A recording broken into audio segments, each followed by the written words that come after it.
Bonjour. Louis Lavelle, de L'Être, introduction à la dialectique de l'éternel présent. Ouvrage précédant la dialectique du monde sensible, présenté comme thèse, et composé dans la solitude de la captivité au camp de Gießen, en Allemagne de 1916 à 18. Texte attaché à la considération de l'immédiation entre le moi et l'être, pouvoir que j'ai de dire moi, émotion de la conscience de la vie, présence dont ma liberté est l'arbitre. Les différents sensibles limitent et achèvent les différentes opérations par lesquelles se réalise notre propre participation à l'être, à appréhender la notion de l'être dans son extrême pureté. Le positivisme et le kantisme ont triomphé, l'être était devenu une notion vide ou un objet hors d'atteinte. Le savoir est étranger à l'être. L'être véritable se révèle à nous dans l'acte moral. Le moi ne peut se poser que dans le tout de l'être. L'être est l'acte. La philosophie commence là où l'être cesse d'être confondu avec l'objet. Le moi se découvre dans l'acte de la pensée. La dissociation entre l'entendement et la volonté est la condition de la naissance de la conscience et l'exercice de la liberté. Le monde remplit l'intervalle qui sépare l'acte pur de l'acte de participation. La philosophie de l'existence oppose l'être en soi et l'être pour soi. Aspect différent de l'être total contenu en lui.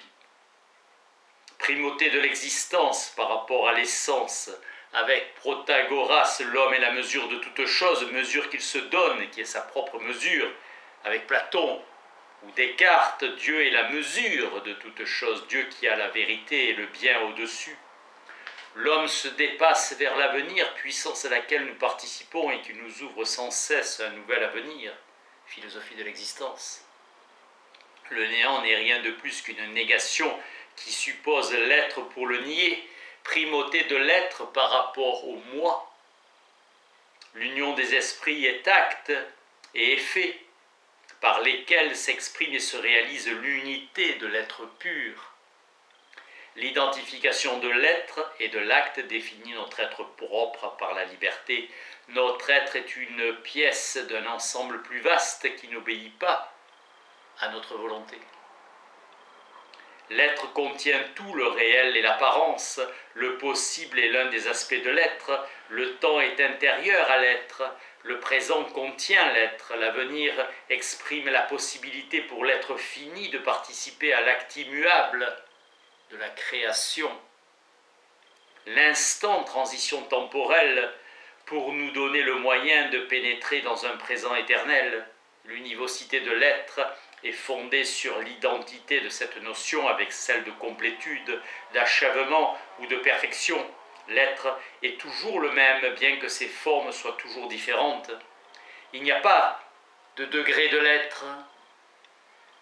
Le bien est du côté de l'activité qui assure notre intériorisation, notre libération, notre participation à la suffisance absolue de l'être pur. La présence de Dieu se réalise en nous par une opération qui nous est propre et qui nous libère de nos limites en nous identifiant avec le principe qui nous fait être. Solidarité réelle entre la création, le créateur et la créature.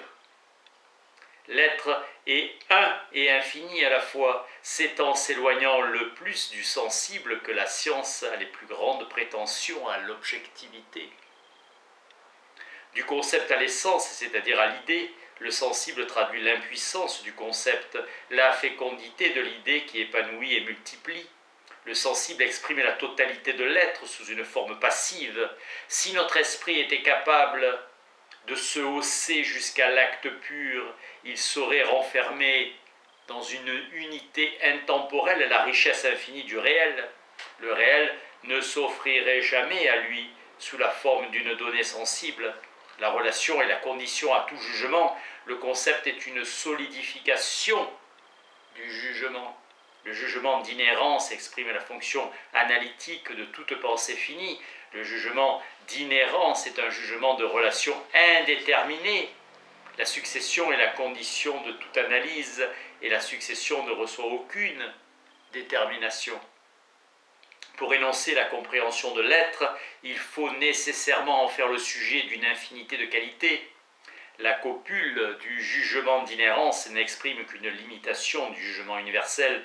L'être est par lequel se découvre la puissance absolue de l'affirmation. Ce que je cherche, l'intelligence, c'est l'être. C'est en lui qu'elle puise, c'est vers lui qu'elle tend. Le tout n'est pas la somme des parties, mais le principe idéologique qui les fonde et qui permet à une analyse toujours inachevée de les engendrer indéfiniment. L'existence appartient au tout. La connaissance se poursuit à travers le jeu infini des relations, la possession du même être qui l'actualise elle-même par sa présence totale en chaque point. La conscience est médiatrice en chaque point entre l'existence actuelle du tout et l'existence phénoménale de la partie. L'argument « je pense, donc je suis » inscrit la pensée dans l'être et non pas l'être dans la pensée. Le moi s'inscrit dans l'être par la pensée. La pensée est médiatrice entre le moi et l'être et elle permet au moi d'envelopper le tout. Le moi ne cesse de se chercher lui-même dans une opération par laquelle il constitue et repousse ses propres limites. Découvrir l'existence du moi, c'est découvrir la présence du moi à l'intérieur de l'être.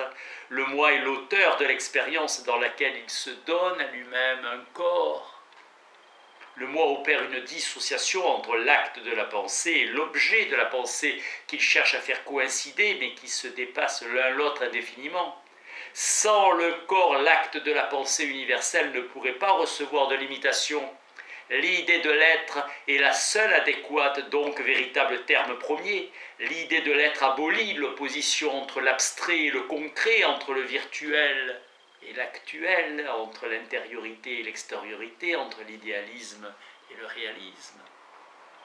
C'est à l'intérieur de l'idée de l'être que nous pensons l'idée du moi. Le moi reconnaît en lui une puissance d'affirmation illimitée qui fonde et qui dépasse toute affirmation réalisée. L'être contient le possible et s'en détache pour permettre à l'être fini de s'actualiser. L'argument ontologique exprime le passage de l'idée de l'infini en tant qu'il est l'objet de notre pensée, à l'idée de l'infini en tant qu'il est l'acte suprême d'une pensée génératrice d'elle-même. Puisque l'être c'est le tout et que le tout ne peut être qu'une idée, le connaître c'est l'être même en tant qu'il s'analyse. Le moi découvre l'être en découvrant sa propre présence à l'être. Notre vie ne sort jamais de l'être ni par conséquent du présent. Le présent ne se confond pas avec l'instant et comprend en lui le passé et l'avenir sous la forme d'idées présentes. La présence n'est pas conférée à l'être par le moi, mais au moi par l'être. La présence est une réalité plénière. L'espace et le temps sont les deux véhicules de l'absence. Présence et absence sont deux contraires qui s'appellent.